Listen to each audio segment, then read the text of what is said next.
Bustin' with the Boys is here to let you know that every college football Saturday, FanDuel is dropping profit boosts that can turn wins into bigger wins. Sounds like we should rename Saturday Booster Day. Nice. 21 plus and present in select states. Opt-in required. Bonus issued as non-withdrawable profit boost tokens. Restrictions apply, including any token expiration and max wager amount. See full terms at FanDuel.com/sportsbook. Gambling problem? Call 1-800-GAMBLER. What if you could have reliable and intelligent Wi-Fi at the same price for 5 years? That's the Xfinity 5-year price guarantee. No annual contracts, no hidden fees, and our best equipment included. Just 5 years of Wi-Fi that boosts speeds to the devices that need them most, that finds and fixes problems before you even notice them, and that keeps you gaming in the fast lane. Lock in your price and unlock the possibilities. Xfinity. Imagine that. Select plans only. Restrictions apply. We come to this place for magic. I don't have time to have a bad time. It ain't on my schedule. To love. And it is a reminder, I've been here when it was glory hole days, and I've been here when it wasn't. And so having said that, I want me some glory hole. To cry. I thought we had a team put together last year that was healthy enough when we got to the playoffs. But I knew we had a couple of our best shots out there financially. Because we need that, all of us. That indescribable feeling we get when the lights begin to dim. And we go somewhere we've never been before. We're almost 2.5 college seasons away from being in the playoffs. Not just entertained, but somehow reborn. Well, if I knew for sure that the hump would stay still and not move around on me, and that one would get me over that hump. But the problem is that hump's moving on you too. Together. Sound that I can feel. I fucked it up. Somehow, heartbreak feels good in a place like this. I think we have successfully put together a staff that gives us absolutely the best chance with our makeup and our team to get to the ultimate success. Our heroes feel like the best part of us. I appreciate your tenderness. Because here, they are. No, I'm not so sure that's a joke. That's the way it is. Hello and welcome to the One Star Cowboys Podcast. Now, you might know this podcast as formerly known as About Them Cowboys. I am Kevin Turner. Some people call me KT. I'm joined by my fun football friends, Jon Machota of The Athletic, Saad Youssef of The Athletic, and of course, our producer, Kent Garrison. You will get to know us more over time. You might know us already. A quick, before we dive into like hard Cowboys content, because Jon and Saad are out in California enjoying what I presume to be 70-degree temperatures. Meanwhile, it's 98 back here in DFW. The Athletic gave us an opportunity to take About Them Cowboys out on its own, or out on our own, and we're going to make that adventure happen with the One Star Cowboys Podcast. And there's going to be a lot of stuff we'll be offering, and we'll be more specific about it in the near future. But I'm just excited that we're keeping it going because us four dudes have been having a lot of fun talking Cowboys for what feels like almost 7 years. Something like that, Kent? Is it 7 years we've been doing this? 5, at least 5. At least 5. You know, you never know. The news cycle's so fast these days, especially between 5 and 7. Jon, we're still doing it, man. We're still alive. We are. I've noticed there's been quite a few people the longer we've been out here in California now. There's been about a little over a week and a half, almost 2 full weeks of practices. And there's been a lot of people asking me on Twitter if the podcast is coming back. And I haven't really said anything because I didn't know exactly the first day we would record. So, yeah, I know that there's definitely people out there interested in listening. So I'm glad we can keep it going.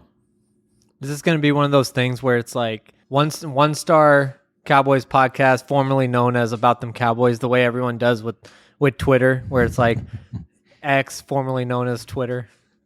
You know those guys. They're the guys. I don't think we were that. Cowboys. I don't think we were that popular. We don't need to do that. It's tell like 7 people about the name change.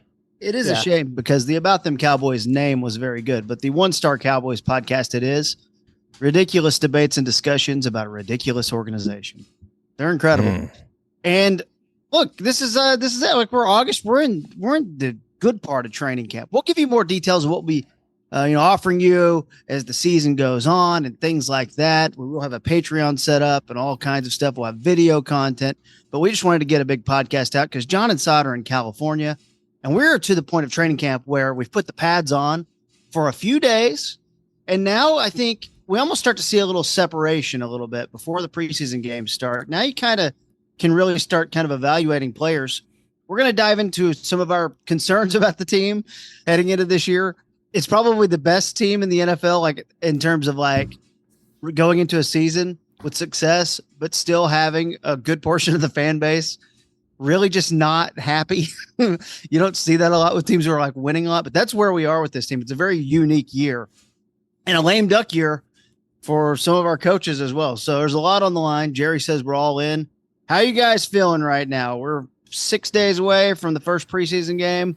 What's the talk of camp, Jon? I don't think anything's really changed expectation-wise just because of the fact that they didn't do much in the offseason to upgrade the roster. And so while there will be flashes, and we'll talk about players that have stood out and maybe even some that have underwhelmed, I don't see anything that's happened out here that makes me think, I'm totally different on my expectations for the season.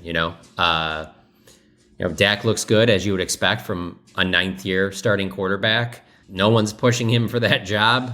CeeDee Lamb's not out here, so unfortunate for myself and others that, live to take all these videos out here. There haven't been as many highlights as there would be if CeeDee Lamb was out there. But I would say if you didn't come out to training camp and you haven't been keeping up with the coverage at all, to me, the thing that has stood out most is there's clearly going to be more linebacker reps for Micah Parsons. And it had been talked about in previous years, but we're seeing it out there. He's taken more reps as a true off-the-ball traditional linebacker than we've seen at any other point in his previous 3 training camps up to this, through the first, almost 2 weeks. And so one of the things that's come with that when you watch a training camp practice is he's not wrecking them nearly as much as he had, let's say last year, because last year he was clearly the MVP at training camp, just messing up plays right and left. But he has been, standing out. He's clearly, obviously, the best defender on the team. So maybe you don't see as many videos of him. But I will say that did change on Saturday. There was at least 3 times that he got to the quarterback. He was lined up over Terrence Steele quite a bit, and he got to Dak several times. And so that looked like the Micah Parsons of previous training camps. But I don't think there's any question about it. Mike Zimmer will be using Micah Parsons as a traditional off-the-ball linebacker much more than he's been used the previous 3 years. Yeah, I think for me, it's, first to bounce off of what Jon was just talking about, I think what's interesting with the Micah Parsons usage is that we often talk in football is a lot more of a team game than something like basketball. In basketball, one superstar can help take over a game and really win it. In football, that's a little harder to do, but I do think come playoff time, you can have one player wreck an entire game at least once. I'm not saying like that player can do it 3 straight times on the way to a Super Bowl win or anything, but Micah Parsons alone can win you a playoff game if he's used in a specific way, if he's on his game the entire time. Like, it's possible, and I'm curious to see how his usage really pans out for a couple of reasons. We have seen a lot of Micah Parsons at linebacker, but one thing we've also seen at camp is that this is a much deeper linebacker core than they were last year. So Damone Clark looks good, DeMarvion Overshown looks good, Eric Kendricks is good. So you have 3 really good linebackers already, and you lost Dante Fowler, you lost Dorrance Armstrong, you just lost Sam Williams. I wonder if Micah Parsons is going to be needed more just on the defensive line, just by virtue of the personnel the Cowboys have. So I think Micah Parsons' usage should be the number one talking point that's coming out of this training camp. The way that Zimmer's using him and the way that Parsons has even adjusted his physical being, his weight and everything to be a better linebacker. There was a practice last week where Parsons literally sacked Dak Prescott, sniffed out a tight end screen on Jake Ferguson, and made a tackle on Kevontae Turpin in the flat, all in the same practice. And so like Jon said, the hype is real in terms of, what you're hearing about that. And the second thing that I'll say, and, we'll talk about this more, so I'll be quick with it. I just think this Cowboys team is riding on a lot of hope. They're hoping that Mozzie's going to be good. They're hoping Overshown comes back from that ACL. They're hoping Zeke has something left in the tank. They're hoping that, their tight end, as deep as they are, they have, they're able to come through. They're hoping that that Jalen Tolbert comes through.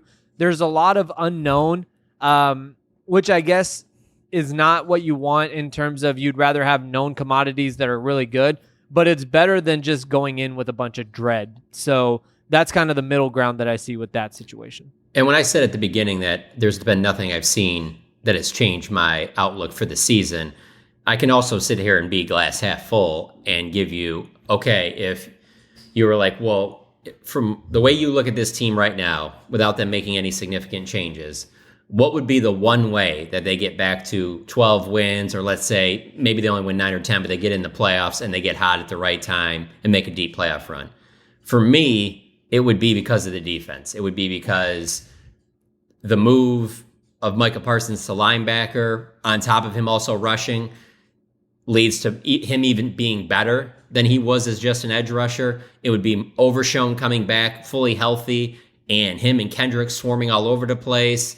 And then it would be Jerron Bland, Trayvon Diggs, Jordan Lewis, Kalen Carson, and them just having this really good defensive backfield that takes the ball away at the same type of clip it was taken away before. And all of a sudden you're like, yeah, you know what? When they didn't do much in the offseason, I thought this defense was going to take a step back, but actually they found ways that this defense got even better. I'm not saying that's going to happen, but if you were asking me, hey, we're going to fast forward to the end of the season, they won 12 games again, what happened along the way? I find it hard to believe that happens without this defense really impressing us. Yeah, I mean, they were top 10 in scoring defense last year, and that some of that's schedule related and things like that. That can change how that is. But I think like the one thing that's been that's really different from years past is a new defensive coordinator and how that's going to change. I mean, Dan Quinn had this team taking the ball away, but how much of that is because of Trayvon Diggs and because of Deron Bland? I mean, these are like really interesting things in camp. And I'm very curious. When I think of Micah Parsons' season last year, I think of a guy who came out of the gate very dominant. And I think of a guy who was pretty worn down rushing the passer as much as he did. And there was a lot of talk last year before training camp of his new training regimen and going to Austin and all that stuff. But man, in the last month of the season, he was not the same guy, and he was hurt, and he kind of looked like Luka did at the end of the year, just like the overusage had just worn him down a little bit. It was a tough position, right? And Micah has played every game he's ever asked to be a part of in the NFL. He has not missed any time. We really appreciate that. But I'm really excited about the possibility of maybe scaling that back a little bit, using him in some other ways, and then maybe it's more surprising when he's rushing the passer. I'm fascinated with how Mike Zimmer is going to use him and use the tools they have on defense. And he's not going to say much about it. I know he's talked a little bit out there at camp, but it's a really strange situation. A guy coming in, former head coach, decorated guy. We all know Mike Zimmer, but you're kind of here and your future is just this year. Like, we don't have any clue if he'll be around after that. It's a very strange thing and unique to this organization, it seems, but he's got one of the best defensive players in the league, right there, and how he uses him and how he uses all the parts around him. Because you're right. If the defense takes a step forward, I don't know about you, I don't expect the offense to take a step forward. I don't either. One thing I need to add about the defense, though, since this is our first episode of training camp, is they did suffer a big blow by losing Sam Williams. Particularly with moving Micah off the ball more, that would be even more opportunities for Sam. And Zimmer had said he was looking at 75% of the defensive snaps Sam Williams is going to be out there. So that's a big loss. Now, if the second-round pick, Marshawn Nealon, can hold his own, maybe that softens the blow, because then you can go out and get some, keep churning, getting veterans and stuff, bringing guys in. If it doesn't work, let them go, make a move for another guy.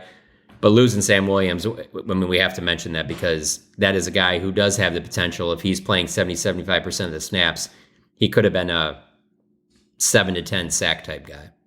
Yeah, and I also think one other thing to add on the defense, KT, is just, the front end and back end kind of working together. We haven't seen Trayvon Diggs and Deron Bland out there together very much in this primary role. Like Deron Bland was a rookie playing in the slot, really took over for Jordan Lewis when he got hurt. Then it was going to be him and Diggs. Remember that pick six that Deron Bland had? It was Trayvon Diggs that deflected the ball up. I think it was Deron Bland's first pick six of the season, and Bland caught the pick and took it in for a touchdown. But Gilmore was here last year, so that was a guy outside. So I'm really excited to see kind of what this cornerback tandem that I think has a legitimate argument for top 3 in the NFL. I'm curious to see how they work together with the front end as well. Yeah, are we looking at Jordan Lewis kind of hanging in and getting a lot of playing time? Because that's one of the most under the radar re-signings you'll ever see, coming back for very little money. But I mean, I feel like he's going to play a lot too. Yeah, I mean, and he will. It's just one of those things where they're in great shape at cornerback because he even goes beyond him. Kalen Carson has been one of the standout rookies, and he looks like he could certainly have a role too. And so you can definitely find a spot for 4 corners. They're going to get out in the field just the way the teams play offensively now, but you also want to have at least 4 good corners because there's always a chance one goes down at some point and you need the other guy to step in. And obviously they have a lot of moving parts there because if Jordan Lewis was to go down, you can move Deron Bland back in there. That originally is what they wanted him to do, is to play on the inside. But obviously you like what you have in Trayvon Diggs and Deron Bland, but then this Kalen Carson addition, they're in a really good spot at corner. People should feel really good about that because Diggs is he got cleared, and so he's at training camp practices, but he's mostly working off to the side. So, but in the actual practices, when they're going live, there's been a lot of good stuff from Jordan Lewis, Kalen Carson, and Deron Bland. I mean, I would put them up there. I would say out of the most impactful defensive players early in camp, Micah's obviously number 1. And after that, it would probably be those three corners would fall right in the line, probably in that order: Deron Bland, Jordan Lewis, and Kalen Carson. And defensively also, I think they're pretty deep all the way, at every level except for the defensive line, with losing Sam Williams, and there's some question marks. But like I said, they're deep at linebacker. Like John said, they're great at corner. I'm comfortable with them at safety as well. Like I think Malik Hooker and Donovan Wilson are a great tandem, and I think behind them, Wanye Thomas is a player. He's made a few plays. I'm not really concerned with them at safety either. And then you have some wild cards in the secondary like Israel Mukwamu, and he's somebody that has flashed a lot of potential. He did go off with an injury a little bit ago, a couple of days ago, but he has all the tangibles that you like. Now Nahshon Wright has been kind of getting cooked a little bit in practice, but other than that, like I think they're pretty deep everywhere defensively except for the defensive line. So before we get into in a little bit, we're going to do our 3 kind of biggest concerns of Cowboys camp. We'll each kind of put one out there and we'll discuss. This is the One Star Cowboys podcast. All right, just kind of getting launched here for you. We'll have tons of content coming in the days and weeks and months to come, and hopefully years to come as well. Are we calling it 1 star because we're just setting the bar low? Yeah. You don't want to come out and say 5 star, and then people have these expectations, and then we don't live up to it, and then they're mad at us. Nobody likes someone who's too cocky, right? Right. Could you see someone going out there and really, no one likes that guy. I don't know. Just quick pop culture nugget real quick. I haven't seen the movie Twisters yet, but this Glenn Powell guy is the star of Twisters. And I swear I want to hate the guy because he's so good looking. And every interview I see him do, he's so charming. And I could see him going, nah, I'm just a 1-star actor. And I thought that's the vibe we're going for here. It's just terrible I like it. Pop culture thing, but we'll move on. Okay. Before we jump into these 3 biggest concerns of the year, let's talk about the contracts for a minute. Because look, it's never too big of a story in Cowboys land if one of your star players is holding out and is not at camp. All right. We've seen this a ton in our lifetime. Not that big of a deal. I have a little more concern. Not yet. Get me to August 10th, maybe a month from regular season opener, maybe. And getting the CeeDee Lamb deal done, because yes, he's trying to be the highest paid player in the league that's not a quarterback. Okay, fine. But this is also the guy we ran the offense through last year, and we do kind of have to count on him. And there's no reason to doubt that he wouldn't be conditioned to go get his 135 catches this year. but at some point I do kind of need you here. And we know what the numbers are. So at what point am I allowed to be a little bit, I don't know, butthurt's not the word, but kind of just a little bit, like getting camp, man. Come on. At what point am I allowed to be there? Well, I mean, you can be there right now, if you want. I don't think it's that big of a deal. I think it's very similar to the Zach Martin thing where it's going to get done. Yeah. And now if you're in the camp where you want to see Dak get his done as well, that one's way more in the, gray area, 50-50, if that even gets done before the season. And if it doesn't get done before the season, I mean, the Cowboys don't have a history of doing contracts during the season, so that would make you think that they're pretty clearly playing it out. I want to say one thing, though. When you mentioned the highest paid non-quarterback, I don't think CD is looking for that, to be honest with you. I would not be surprised when CD Steele gets done if it's under, not by much, but I wouldn't be surprised if like the annual average is slightly under Justin Jefferson. So I don't know that he's really sitting there saying, I need to be the highest paid guy that's not a quarterback. So I just want to put that one out there. But I think it gets done, and I don't think that there'll be major issues there, just because of one, how talented he is. But I get where you're coming from. You would rather him be out there than not, and I obviously would for my video purposes. But I don't get the sense that they're real nervous. Like the Cowboys front office, I don't get the sense at all that they're real nervous about, I don't know if we're going to be able to get this done. Real quick, Saad, before you wait, and I just want to say this. The reason I think that is because outside of Dak, CD is the most important player on the team. And I mean, no one can think this season faster. The person you think they're more important than Micah? I do. I think because of the drop off. Said this guy gets hurt or is not there. Yeah. I think that tanks your season faster than anything else. Dak and then CD. And I kind of think it's not close, to be honest. And I know your pass rush would be a problem with Micah getting hurt or something like that, but I just think it's really. I don't know, man. I even think even without CD, I mean, it would suck. Don't get me wrong. You would rather not go down that road, but I think you could. Again, you're not winning the Super Bowl. I don't know that they're winning the Super Bowl with the roster with him, but in terms of winning enough games. I'm gonna call this. I could see them Cooper Rushing this thing, where let's not act like they were blowing teams out with Cooper Rush, and somehow he was just winning games with a really good defense, and it just low scoring on offense. It's not ideal, but I'm putting Micah as number 2 for me, most important. There's a serious correlation for me on when they drafted him and he put on a Cowboys uniform. They've never won less than 12 games during the regular season, and so yeah. Why don't you give the coach that credit? Like I do. I did. He's a head coach now in Washington. Oh. John's back, everyone. Whoa, you're talking about with McCarthy? Yeah. Oh, see, I would say Saad will agree with me on this. Like, when you talk to Mike McCarthy, like,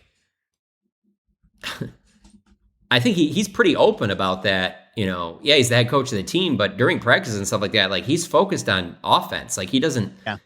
Obviously during meetings during the week and stuff, they're going to game plan and scheme for things like that. But when you're like in the position he's in, that's one of the big reasons that the entire time he's been the head coach of the Cowboys, his DC has been a previous head coach. So that's what I thought you meant. I wasn't trying to take a shot at McCarthy. I thought you meant because it lines up too.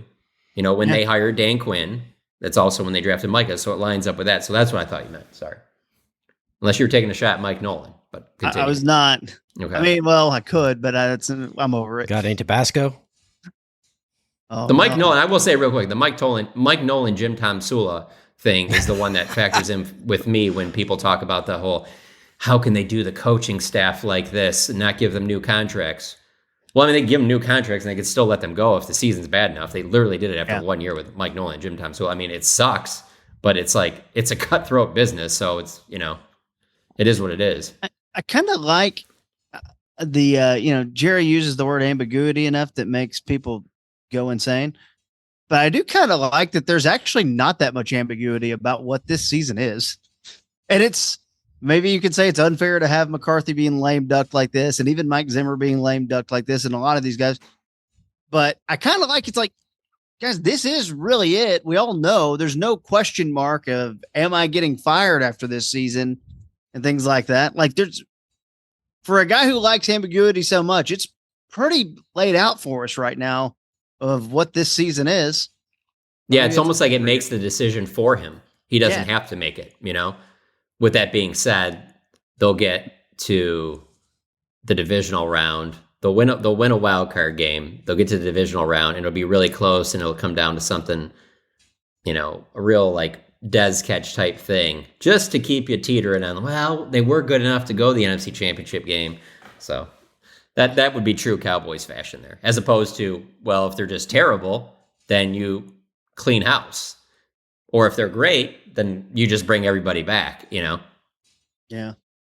Sorry, Saad, I cut you off a minute ago. I got in the zone for a minute. I want to go back to that CD Micah Parsons thing. Like, did you agree with me or John on that? I'm with John on that. I think with Parsons, he's also the one guy that, I think for me, like I said before, I think he can wreck a game. Like, I think he can completely take over a game, and CD can as well, but I think that's more dependent on the offensive line keeping Dak upright and Dak getting CD the ball. Like, I don't see CD Lamb going out there with, name your quarterback Tom Savage and having a great season. So that's the thing for me. But to go all the way back to what you were talking about with the contracts, like, from a fan, if I was a Cowboys fan, I think the most frustrating thing for me would be that there really isn't much, to use Jerry's word, ambiguity with CD Lamb's situation.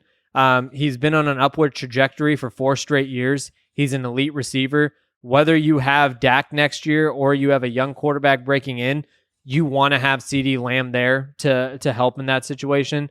With Dak, there is a lot more ambiguity. There is a lot more of, with him, there's another data point to be calculated, and that is January. Like, we'll see how January goes, and then you can talk about the Dak contract. With CD, there's really nothing left to discuss. Justin Jefferson got his deal. You had guys earlier in the offseason, A.J. Brown, Amon-Ra St. Brown. You just had Tyreek Hill get restructured. Like, you're seeing all these quote-unquote leaves fall, and I don't really understand what the weight is with CD Lamb. With Dak Prescott, I at least understand what the weight is, and I understand why it hasn't gotten done. And to be honest, whether I agree with it or not, I can understand why it doesn't get done if it never gets done. If the Dak contract doesn't get done this summer, doesn't get done this season, and then they don't make the playoffs or they lose in the wild card and they let Dak walk, I may disagree with that because of where I feel Dak falls, but I can at least understand it. With CD, there's really nothing that I don't really understand why he's not already in camp. It is interesting, though, that's how the NFL works, and that's the type of way that quarterbacks are judged, because you never hear anybody say, like, well, Jerry cannot give Zach Martin another contract unless they win a Super Bowl. Like, nobody says, like, they cannot give DeMarcus Lawrence another contract unless they get to the Super Bowl. Or Tyron Smith, or really, to be honest with you, the one that probably stood out the most for, my entire time covering the team is, I mean, I'm not saying that nobody's ever said this, but it very rarely even gets mentioned with Jason Witten for how long he was with the team, but it is such an interesting thing where, like, for example, I don't think anybody would argue that, maybe some people would, but that, like, Micah Parsons, I think, is he's their most talented player. And so let's say Micah's going into year 8 or 9 and they still hadn't won a Super Bowl, but he's still playing at a high level, rushing the passer, and no one's going, yeah, it's time to move on from Micah, though. They got to get a different edge rusher that can rush the passer. And that's just how it is, man. And it's not just a Cowboys thing. That's just how the NFL is, man. And that's just how the quarterback position is. And like Dak says, you get too much credit when you win, and you probably get too much blame when you lose. Yeah, I mean, just look around the league. I mean, coaching too, by the way. Sorry, head coach too. It factors in as well. That's sure. a big one. Yeah. Oh yeah. And when you're talking about the quarterbacks thing, though, or the players thing in particular, just look at the Watt brothers. J.J. Watt in Houston kept being the guy, even though they weren't winning, obviously, and all that kind of stuff. T.J. Watt in Pittsburgh, same thing, where they're not winning Super Bowls or playoff games and deep playoff runs, but yeah, and I know, like, there's really no, I guess there's always two camps that people put themselves in, where is wins a QB stat or not. And for me, like, I don't take a binary hard stance on that, but I do think by and large it is a QB stat. Like, I do think, like, I'm not gonna I'm not going to say it's Matthew Stafford's fault that Detroit never won, but sure, to me that's more of an exception to the rule. I think generally speaking, the winning does fall on the quarterback a lot. So I'm in that camp, and so I understand if Dak is judged by the playoff wins, because let's be honest too, this wasn't a situation where Dak went 26 for 28 for 300 yards and the defense just gave up 48 points to the Green Bay Packers. Like, that's not what happened. Dak Prescott was a major part of why the Cowboys lost the way they did. What's interesting about that? I was just telling somebody about this real quick, Katie. I just want to add in there. Yeah. They didn't even get a chance to potentially fall short for a third consecutive year to the 49ers. People talk about the Green Bay game and stuff like that. It's like, the Green Bay game was the game the year before at Tampa Bay when Dak let him pass Tom Brady. Green Bay is not San Francisco. In fact, they did this thing called played a game the following week against them to show you that they're not San Francisco. So we don't even know what would have happened. I mean, so to sit there and think like, oh, if they just didn't show up against we kind of do. Go back to October. Right, but that's what I'm saying. Like, you don't know that they would have even gotten past that step, and that would have been a major one too. It would be like 3 consecutive years. Dak can't put it together against the Niners, and so because of in the playoffs, and so because of that, we never even got to that level. So that's another thing that would make it easier for Jerry is if they don't make the playoffs or they get to the playoffs and lose again in the first round. It's pretty easy for him to decide if he wants to go in another direction. I also want to give points to Saad for the Tom Savage reference. Anyone listening, email me or tweet me. Yeah, tweet me. DMs at KT Fun Tweets. The first person to mention Saad's obscure NFL reference of the day, I'll Venmo you $20. All right. So wow. See, you never know. You never know what you're going to get. Listening to the One Star Cowboys podcast. I'm Kevin Turner. It's John Machota, Saad Youssef, Kent Garrison. Just rocking and rolling here. Real quick, I want to finish up this thought. I was going to move on, but I got to let this go. I do kind of think Minnesota is doing things a little ass backwards, because to go give Justin Jefferson the money, but him not having a quarterback to throw to. But Minnesota is fascinating for so many reasons. We've talked about this before. They're on a podcast that's not this one, just a different one in the past. But it's so interesting. We're going to pay the cheap quarterback, give ourselves some salary cap relief there. We're going to draft the JJ McCarthy, and they're going to roll it out there. I have a hard time seeing Justin Jefferson. I mean, he still might, stumble into 100 catches, but that season's not going to look as good as it's been with Kirk Cousins. And I almost kind of view quarterback and wide receiver at some point.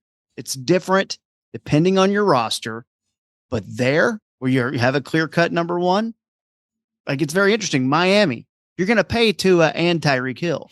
You're going to make that work because, Waddle's not there yet or might never get there to be that guy. Green Bay's outlook is a little different, right? Where you got, 3 or 4 guys and not the clear cut number one. But you have the clear-cut number one here. You have it in Cincinnati. You pay both guys and see what it is, or you pay none of them, in my opinion. Oh, no. I disagree. No. I completely disagree on that. The reason I disagree is because Justin Jefferson is so special that you get that deal done. And if you can't find that quarterback, then you get the Herschel Walker trade or whatever. Obviously, you're not going to get as good as that, but you get the most you can for him. You have to sign him. You have to bring him back. I mean, I know because he played with Stafford, people are going to say this isn't a great comparison, but it's just like the Lions weren't winning games. There's no way you're letting Calvin Johnson go. You have to sign him. And then if you can't put the right quarterback with him and he comes to you, he's like, hey man, can I need to get out of here, make a move or whatever. Then you get everything you can possibly in return from him. And Justin Jefferson is so special that he will always have value. So that's the only reason why, for someone like him, that I disagree with you. And the one thing I'll add to that, KT, is it's a different scenario, but I'm just, you've heard me mention it multiple times on the previous iteration of the podcast before, but it's the San Francisco method. And I'll be very interested to see what San Francisco does with Brock Purdy, because, in terms of how much money he gets and stuff, because when you're talking about, they don't have a quarterback, well, I mean, they drafted a quarterback in the first round in JJ McCarthy. That's better than what San Francisco has with Brock Purdy, who is a 7th round quarterback, but they have Debo in place. They have so many pieces around that quarterback in place. And who's to say JJ McCarthy can't at least be what Brock Purdy is at this point? I mean, in terms of a game manager and stuff, if you do put all the right pieces around a very cheap quarterback, there's a chance it can work. I mean, Jimmy Garoppolo got to the Super Bowl, and Brock Purdy, I'm a Brock Purdy believer. So, but like for some people, that's a 7th round pick. They got to the Super Bowl. So that's the one reason why for me, it's like, if you give Jefferson that money, maybe you're surrounding your quarterback with such a support staff that he can't really fail to that extent. Yeah. Well, we just rarely see top flight quarterbacks or wide receivers, traded. We see the contract holdouts and things like that a little bit, and discussions about their contracts like we're seeing now. There were just games last season where like Kirk Cousins went down or wasn't out there, and their backups look good throwing to Justin Jefferson. He's just so special. That's the only reason. And then, hey, if it doesn't, he was hurt too. Yeah, and if it doesn't hit with McCarthy, then you use Jefferson to package, do whatever you have to do to potentially get that next quarterback. He did Herschel Walker trade, though. I'm like, Devontae Adams was at the time he was traded the one of, if not the top 3 wide receiver in the league, and they got a 1st and a 2nd back. Yeah. I don't know what Tyreek got. There's leverage area. Tyreek Hill is interesting. What was that? Because that one makes me, that makes me wonder. It also depends where the guy is in their contract. See, they just gave Jefferson that deal, so he's locked up, and you have him for several years. With Tyreek Hill, I think he was at the end of that deal, and so not only did you have to trade for him, but you're also going to have to pay for him. Which teams know that, though. I mean, it was 5 draft picks for Tyreek Hill, and that's a better one than Devontae Adams. Saad. It was a 1st in 2022, a 2nd in 2022, a 4th, and then a 4th and a 6th. So a 1st, a 2nd, 2 4ths, and a 6th. And really, it's still not what you think it is, To bring this all back to the Cowboys, that's why it would be so wild and such an interesting storyline if Dak was to hit free agency, because typically what would happen with a player of his caliber is that a team would trade him, and be like, yeah, well, that other team's but we're going to at least get something in return, as opposed to where he could just be out there to the highest bidder, and those teams don't have to give up any draft picks at all. Well, amazing. Yeah, they'll lose. Like the Cowboys would get a compensatory pick out of it, but they're not having to trade whatever you would have to trade for a franchise quarterback of his level. So that's why ultimately I do think it gets done, but I think that Jerry might want him to play out this season before he gives him the money. I do too. It just doesn't take me very long to find a bunch of teams who are like, oh yeah, I'll do that. Yeah. Seattle, New Orleans, a bunch of teams are going to be in that New York teams. I'll do that right now. Yeah. So, all right. Kent tasked us. He'll do that sometimes. He'll give us a little homework assignment. And he tasked us with coming up. Each of us will do one here. We'll just kind of shoot it around the room a little bit. But the 3 biggest Cowboys concerns right now. Here we are, right? Early August. We got a month to kind of clean some of this up. 3 biggest Cowboys concerns. We'll start with you, Mr. Saad. What do you got? Well, I mean, I hate to take the easy route, but I mean, it's the pass rush behind. Not enough fans at training camp practices. Okay. Gary's 3 biggest concerns. Sorry. Sir, I am focused on the football field. During training camp. I'm not like you where I'm watching the fans. I'm watching the football on the field. Yeah, I am too. I am too, and that's why I find it interesting where I can be on one side of one field and then the other field over, I can hear everything that's being said because nobody's there. Sorry, go on. My bad. No, hold on. There's something here, though. Saad, before your official concern. I have a theory, and my theory is that it's just hotter than it used to be out there. But then I go pull up my phone, and I'm like, no, you guys are enjoying 76 degrees. So it's not the global warming thing that I was wanting to do. It's not that. So what's I'm telling you, the first week last year, I remember multiple times leaving like the tent area where we work at on these in this like tennis court area, and I thought it was really hot. And this year, it's not even close. It's not even as close as what it was last year. So that's not part of it. People want to say that there's other teams doing training camp in California. That's not either. It's just fans aren't as interested in what the Cowboys didn't do anything in the offseason, They didn't add anything that makes you interested and intrigued on this team. And they are coming off of a tremendous collapse. And there was so much buy-in because last season at different parts of the season felt like it was going to be different. And it was different because it was way worse. As bad as it's been in the past, it was way worse the way it ended. So that way it was different. But that huge collapse and not doing anything in the offseason, fans are pissed. And it's not to sit there and say like, yes, on the first day that they did their, Jerry talks to the fans and he gets, he gets a trophy from the mayor of Oxnard and gives the mayor of Oxnard a framed Cowboys jersey. He said, what he had to say and stuck pretty much to the script and didn't say anything wild. And there were a lot of fans there. But then after that, it's like, well, now you got to really want to watch the team after that, and there's just not as many people that probably care right now what the Cowboys are doing. Now, the one thing about the Cowboys fan base, though, and it's so large that you make one move and everybody could be, it's, gasoline to a fire. But I don't get the sense that Jerry's going to make that move. So even if it's not the only reason, that is the biggest reason. Well, all the games are going to be sold out. It's not like it's going to matter that much. It is interesting when Jerry and Steven mentioned the season tickets. Man, fast, too. They answered that quick.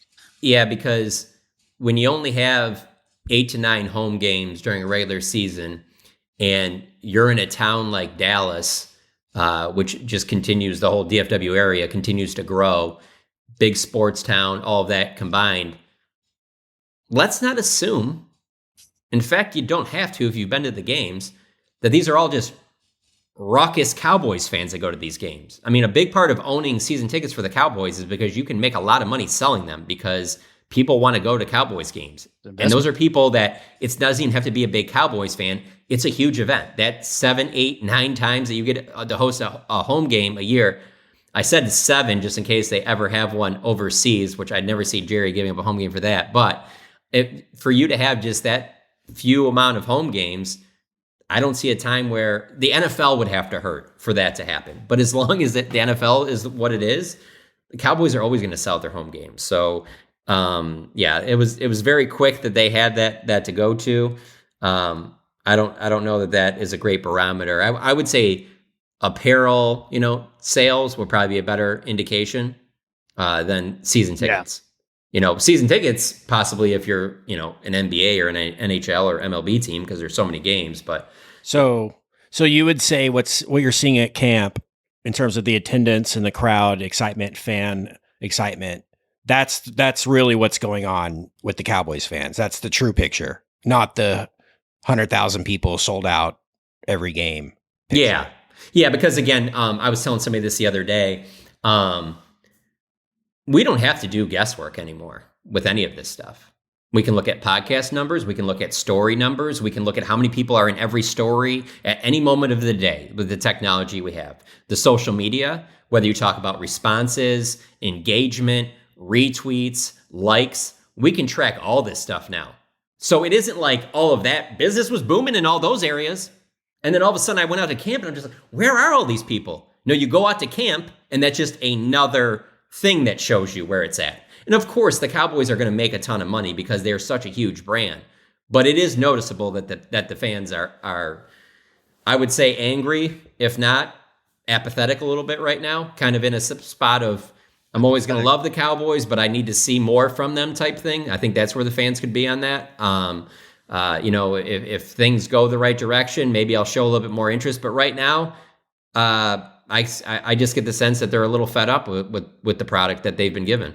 Apathetic's worse than angry, in my opinion. Okay, 3 biggest Cowboys concerns that don't have anything to do with what might be Jerry's business concerns with the Cowboys. Saad, you're up. Well, so it was an ambiguous assignment in terms of if we're like, there were no specific instructions. And if I'm answering this in a big picture standpoint, for me, it's the fact that you don't have a quarterback under roster for 2025 because it is a terrible free agency class and it's shaping up to be a bad draft class. But we already talked contracts, so I won't go there. I'll take the easy route and just go defensive line behind Sam Williams going down, because now you have DeMarcus Lawrence, you have Osa Odigizua, and those are 2 players on the defensive line. Again, we're assuming Micah is no longer just an edge and he's a chess piece. Like, I just don't have a whole lot of confidence. Marshawn Nealon, potential, but I don't know what. That's the position for me because, running back is another good one. But for me, I can't speak out of 2 sides of my mouth where I'm like, running back is not the super important position, but then, I'm also super concerned because you don't have like a top end guy. it's not a great situation back there either. But for me, I view defensive line, defensive ends, defensive tackle as a premier position that's going to go a long way in stopping the run, getting to the quarterback, all that stuff. And I'm just not very confident where things are at right now. Yeah, there's, someone always gets hurt in training camp and, or before the season. Overshown was the one last year. The Sam Williams thing stings because you were banking on him for two reasons. A, you wanted him to step up. You're really counting on that, but you're really banking on him to also play snaps. And that's where it kind of gets to be like a bigger deal to me. It's like, man, it would be nice to have, even though it's not exciting, but that Dante Fowler for 1 year at $2 million or whatever, like something like that would make you feel just a little bit more, a little better about things. Because now you really have a lot of pressure on your second round pick to play well. And I know, he's going to play, probably assume he's playing the same side as Tank quite a bit, things like that. But man, it was just a bummer. 'Cause you're kind of excited about what Sam Williams could bring you this year. And here we are. So I don't know. Yeah. And maybe, but that can't change though. If you have a plan for Micah, that can't change that. Like, oh, he got hurt. He's got to go rush the passer a ton again. Micah's going to rush the passer a lot, but like the way they did it last year, when we saw those games in December, it's like, it wasn't there, Well, and also, yeah. And one thing I'll add about Micah and he deflects this because he's like, well, no, there's, I don't know what's wrong. Like, I don't know what people are saying are wrong with me down the stretch when the numbers kind of display it.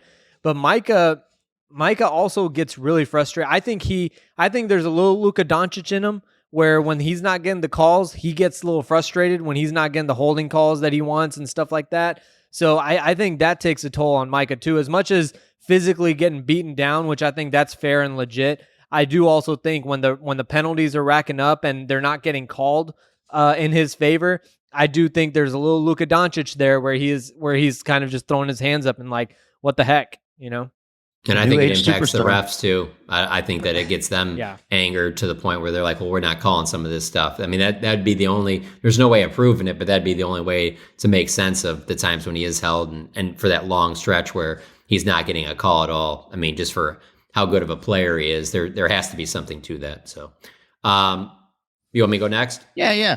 Concern number 2. Yeah, I'll go with the running game. I agree with Saad. I mean, really as a whole, when Kent texted us this question, all I kept thinking about is how it's the two areas that you really don't get a good feel for until they play a game. Because even when we're out here watching these practices, the run defense, in particular on the defensive line, they're not tackling to the ground. So you really don't know if guys could break out of the tackle. You can get a decent sense for it, but I have a lot of questions about this running game. And it's not only because you lose Tony Pollard and you don't upgrade at the position, but it's also because of the changes on the offensive line. And so, and then I have similar concerns about the defensive line against the run. Like Saad said, I do think there's a chance they're more fundamentally sound with Mike Zimmer, but maybe that helps a little bit. But on offense, I just look at the run game and I'm like, if this thing is just, let's say they have like their bottom 10 in the league and running the football, how far do you really think this team's going to go? And so they got to figure that out somehow. And so because it just seems like there's a lot of moving pieces there, I'm going to lean towards the run game. There's certain things about Rico Dowdle that I think if he could stay healthy for a full season, I think he would impress some people. That's an if though there. But then they need to find complements for him as well. So maybe it's Zeke part-time, but I still think they need to find that third back that they have to really be able to count on. I don't know that they have yet. And so I'll go running game. It's interesting. It's interesting because Stephen Jones seemed higher on Royce Freeman than I think most of us were. So it's interesting to see how he's going to factor into everything. Deuce Vaughn with his special teams ability, I guess, but Royce Freeman has that too. But I agree with Jon on the running game too, because even though I'm saying like running backs aren't super important in my opinion, to the whole thing of the offense, I think you have to be able to situationally run the ball. Like when you're up in the second half, like you got to be able to run out the clock. When you need that to happen, like you don't have to have a strong running game like Zeke in 2016 or Derrick Henry or something like that. But you do need to situationally be able to run the ball, and I don't know right now if they're going to be able to do that. The thing with Royce Freeman for me is just that, okay, like when I say about Rico Dowdle, I think his best football could still be ahead of him. With Royce Freeman, I mean, he's been in the league since 2018. He's a journeyman. Yeah. Like, is he going to come in and out of nowhere run for like 800 yards? You know, I just don't see that happening, where as with Rico Dowdle, that could potentially happen. Like, and take Royce Freeman out of it. Like, I don't think anybody sees that happening with Zeke either, you know? So for me, I just look at Dowdle as having the highest ceiling of the group. Again, if he stays healthy. And to be honest with you, he kind of surprised me on Saturday. They were doing some 7-on-7 drills, and he was going 1-on-1 with DeMarvion Overshown, and Dak hit Dowdle in the back corner of the end zone, and Dowdle just snatched it with one hand. I was stunned. I knew he could catch the football, but I didn't think he could haul it in like that. It was really impressive. So he's the one, man. I kind of feel that way a little bit too about not that flashy or anything, but like, if Luke Schoonmaker could stay healthy, I think you have a really good tight end there. But that's just a huge if. I mean, there's already, now he's dealing with a groin, and there's just always something with him. But there are some pieces on the team where you're like, oh yeah, if this guy stays healthy, I could see this guy having a bigger role. Yeah, and but to Saad's point earlier, though, too, there's a lot of hope connected with that too. Yeah, and they don't want to, hand the job to Rico Dowdle. They probably don't want to give him all the carries in the world because they don't trust him to stay healthy, right? Yeah. But he has that little element of speed and, for lack of a better word, burst that Zeke and Royce Freeman don't have. And this is not a shot at Royce Freeman. Royce Freeman had 1,000 carries in college at Oregon and had a great career. Maybe at the time, maybe the leading rusher in Pac-12 history. Maybe I could be wrong.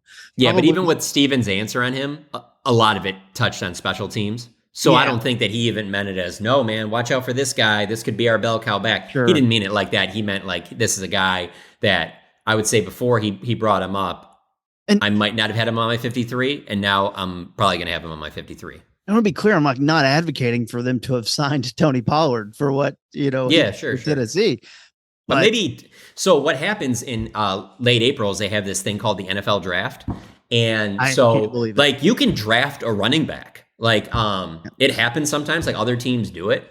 And the Cowboys haven't the last 2 years, but I think you can. There's no rule against it. Yeah. I think in the fourth round, usually it gets, oh no, yeah, I heard that. We need to develop Trey Lance, but also when you go through two full drafts and you don't take a running back, it makes me think even if you don't trade for Trey Lance and you have that fourth round pick that you, still don't draft a running back. So yeah, so that's a possibility. Is the line, I want to run the damn ball, was that just something used to get rid of Kellen Moore?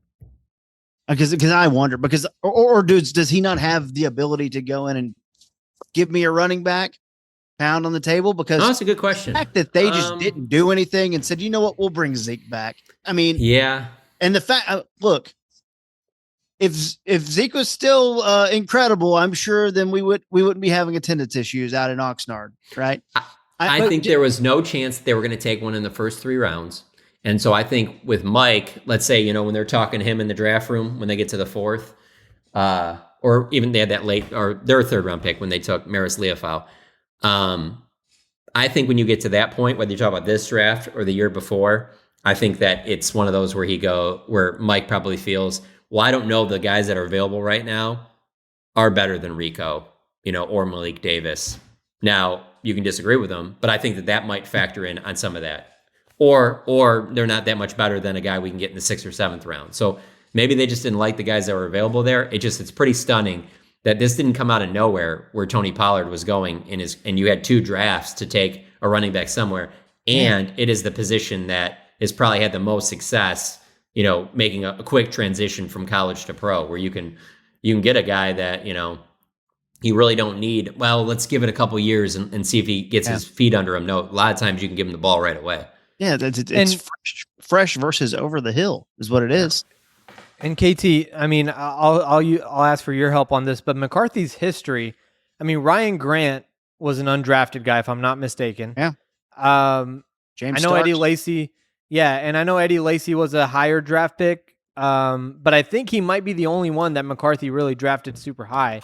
Aaron Jones was a 5th round pick. I remember that, but I don't remember if McCarthy was still there. Yeah, he was. 2018, he was. Yeah, so McCarthy was there for that. Yeah.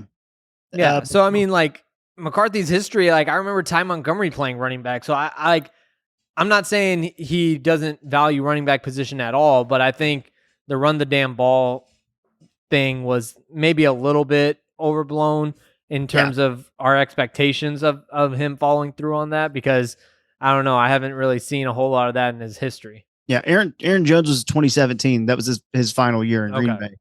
But all that stuff can, I think I don't really want to waste a lot of time on this podcast, but Hunter Lipke is interesting because they did do the thing of, well, I just kind of go shotgun and 4 wide receivers and have a half running back, half fullback guy in John Kuhn just plow ahead, get us 4 yards to reset and get the offense going. Because I don't think he does want to run the ball. I really don't believe that. But that's me. I'm just wondering who Saad thinks that Mike's trying to turn into the next Ty Montgomery on this team. Turpin. That right there might be what we need to try and figure out here. Turpin. Then. Tyron Billy Johnson. He's always like Turpin. The only problem with Turpin is that he's so small. He is really, really so small. When you throw a screen pass to him, he has to miss every single body for him to break into the open field and get any yardage. If you get one hand on him, he gets tackled, it seems like.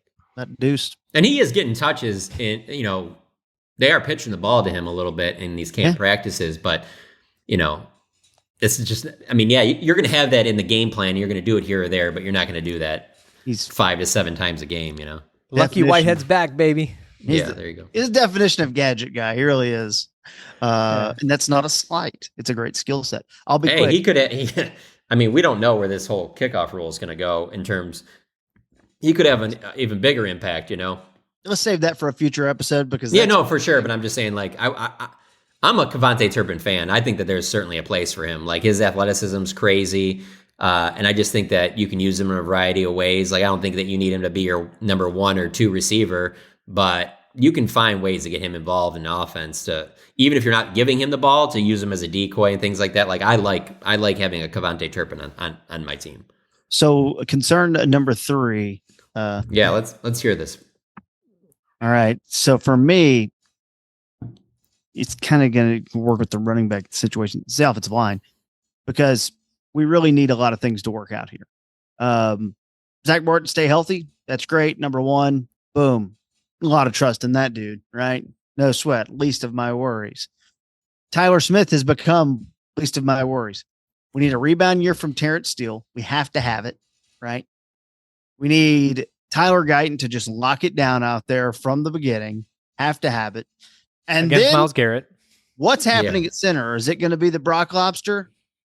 I believe so. Everything that you see and hear, it would be unlikely that, barring an injury, Brock Hoffman's going to be the starting center week 1. I would be very surprised if that doesn't happen. Now, that's not to say that Cooper Beebe couldn't eventually take over that job later in the season, but I don't think he'll close the gap between now and week 1. I don't think Cooper Beebe being like your primary backup for 3 positions on the interior offensive line is necessarily the worst way for him to start his NFL career. Like, if he's the backup center, left guard, and right guard, like, I have no issues with that. It was pretty interesting. I went to that O-line masterminds thing last month that they do every year. It's across the street from the Star, and it was interesting hearing some of the former offensive linemen talk, and they had all different levels from like Hall of Fame to starters to guys that were kind of journeymen. And it was interesting hearing the journeymen talk about how on game days, like for what Saad's saying about Cooper Beebe, how it is pretty tough because you're going in and you have to know, like, you're not just studying, like I guess a good way to put it is like, yeah, we sit there and Myles Garrett's gonna be a handful for Tyler Guyton and that, but like he knows that's who I have to focus on. When you're one of those backup offensive linemen, like the tape you have to go over because in just a split second, you got to all of a sudden go in and play center, or you have to go in and play right guard. Like, so you have to know everybody along the. It was fascinating to think about because it's not like they keep it's not like they go into a game with like 10 active offensive linemen where it's just like, okay, well, you're backup right guard, you're backup left guard, you are the backup center. Like they're very limited there. And so because of that position, it can be tough. But to Saad's point, I completely agree. If the thing with BB is everything's there for him to be a good NFL player. It's just that getting comfortable snapping the ball all the time, because that's not something he's done recently. And so that's why I say maybe not right away, but eventually, like if you tell me he ends up being their starting center, almost like the way Biadasz was, where it's like, yeah, he started a few games his rookie year, but then it was, the next, 3 years he was their starting center. It wouldn't surprise me. I just think it's going to take Cooper a little bit of time, but I think he's going to be a good player. Well, this has been the debut episode of the One Star Cowboys podcast, and we're going to have a lot more stuff happening in the near future. Lots of audio content as well. We'll eventually get some video content going and things like that. Special things where you can get involved, and sound off, and we'll have a schedule of shows, once the season really gets started. In about a month, we'll kind of be like clockwork and have it ready, and you'll kind of know when to expect us. So we want you to follow along, if you can, the One Star Cowboys podcast. If you like it, leave it a review. If you want to give it 5 stars, that's cool. But we, we named it the One Star Podcast. You can see on the logo there, it's just 1 star. But you don't have to give us 1 star for that. You can do it. You could do something funny and just give us 5 stars if you want to. But we want you to like, follow, subscribe. We're very interactive as well. I'll speak for myself first. I'm at KT Fun Tweets on pretty much everything. You can follow me there, YouTube. I do radio 3 to 6 on 97.1 The Eagle in Dallas. Not a lot of. And that's where you can find him to get that $20 on that Tom Savage thing. Yeah, DM me on Twitter specifically, and you have to accept Venmo. I'm not going out of my way and downloading, the WhatsApp or whatever. It's all going to be on Venmo. But $20, whoever drops in the mention of Saad's obscure NFL player of the pod. Maybe a new thing we're doing. We may. Yeah, I like this. I'll get in on this too. We're going to come up with some more of these. I like that idea. We're gonna have lots of bits. We're gonna have ways for you to win as well. There also will be a Patreon set up as well. If you'd like to subscribe, get that exclusive content, that special stuff. We'll have some tiers and more information about that coming soon. So we just want you to hop on board with this. John, where can they follow you? They can follow me on Twitter at Jon Machota, JONMACHOTA. And I pretty much during Cowboy season live on there. So that's probably the best way to get a hold of me. Absolutely. And read The Athletic. If you're not a subscriber, you should be. There's a lot of good stuff on there. Even if you don't like me, read it for Saad. Yeah. And Saad, where can we follow and find you? Like John, I am also on Twitter or X, formerly known as Twitter, at Saad Yusuf 126. That's SAADYOUSUF 126. And I'm pretty much there all the time. That's pretty much the social media I use, during football season and everything. And also, John and I are both going to be, on The Athletic. All of our work will. It's wall-to-wall Cowboys. That's it. Nothing else. So we're on the ground all the time. We're literally out at training camp, John and I both, for the entire month. We were both there when the team got off the bus and to the hotel, and we're going to be there until they break camp on August 22nd. So for the best coverage, follow along at The Athletic. That's correct. And also the guy who's making sure that our wheels are greased and making sure that we're not driving all over the road, it's Kent Garrison. Kent, where can they find you? You could find me on the One Star Podcast, KT. Oh my God. That's all he did. This is my home. He does other stuff, and that's all he laid out. See how easy it is? That's all you need to know. No. The Star Podcast will return in the near future, so just be watching that. Again, check our feeds and all that. We'll be pumping that out there, and you can get the next one when it happens. Again, it will be more regular when the season starts. And again, The Athletic, this was the About Them Cowboys podcast. The Athletic gave us the opportunity to kind of go out on our own and do it ourselves, and that's what we're doing, and that's why it's called the One Star Cowboys Podcast. Ridiculous discussion and debates about a ridiculous organization, our Dallas Cowboys. For Kent, for John, for Saad, I am Kevin, and we will see you next time on the One Star Cowboys Podcast. Goodbye. Do you understand bullshit? The NFL is back, and FanDuel's got everything you need to play your game, from same-game parlays to live betting. Right now, new customers bet $5 and get $300 in bonus bets if you win. 21 plus and present in select states. 18 plus in Kentucky and Wyoming. Must be first online real money wager. $5 deposit required. Bonus issued as non-withdrawable bonus bets that expire 7 days after receipt. Restrictions apply. See full terms at FanDuel.com/sportsbook. Gambling problem? Call 1-800-GAMBLER.